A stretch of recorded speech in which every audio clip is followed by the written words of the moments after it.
Hey guys, it's Darkshot the Poisoner here, bringing you the next episode in the Let's Play Castlevania Dawn of Sorrow bestiary.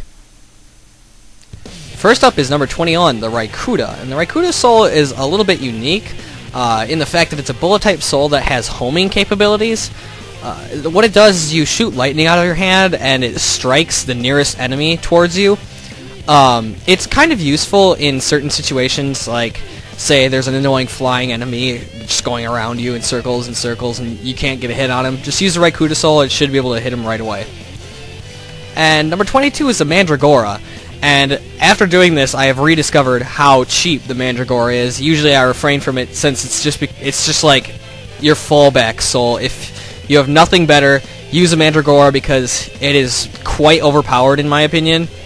It's basically the UMP of Castlevania series. You basically throw the Mandragora out in front of you. It does tons of damage. It uses 30 magic per use, which is kind of a bit, but it's worth it. Number 25 is the Yorick, which, seriously, I can't find a use for this soul. There is no use for it. It says kick a skull like a ball, which is really stupid, because you don't actually kick it. There's no animation for Soma actually kicking the skull. He just throws it like he would any other bullet-type soul in the game, so like I was excited when I used it the first time. I was like, oh, a cool kicking animation or something. No, he just throws a skull. There's nothing cool about it. Number 24 is the Skeleton Farmer, and this guy has a really good soul. I like it. When you use it with the Allura Un and the Un in combination with this, it's really, really good. Unfortunately, he has the annoying drop rate of 4%. Luckily, though, you only need 1 to get the max level, so nothing too bad.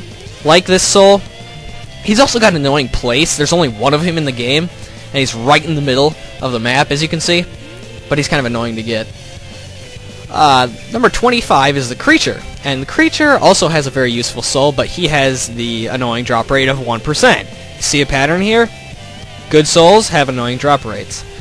Anyway, his soul says, you'll see it in a second here, it says restore HP gradually, which can be absolutely essential if you want to create one of your doppelganger classes as like an HP restoration class, sort of, if you will, like use a Succubus and this in combination. It's really good.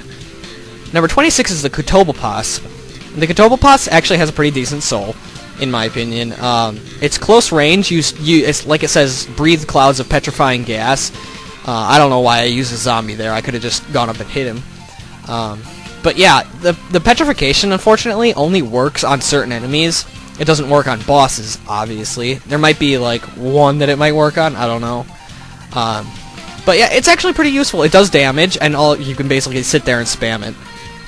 Number 27 is the Ghoul soul, which has no purpose other than eat food that is normally unpalatable, and that's sort of a bad explanation as well, because the drop that a Ghoul has is the rotten meat, and sometimes you'll get like this canned stuff where it's like you have a 50-50 chance of living or dying when you eat it, but if you have the Ghoul soul equipped, you'll actually restore HP rather than eating rotten meat and losing HP. Number 28 is the Corpse Weed. The Corpse Weed is kind of a fun soul to get. I like doing it here because you can like wave dash off the edge here, if you will. But unfortunately it has a kind of a bad soul. Good drop rate of 16% though, so if you want to farm off these guys to get the max level, it's okay, I guess. Corpse Weed, the soul itself, it's not that great. I mean, it's close range, and for a familiar power, it's not good.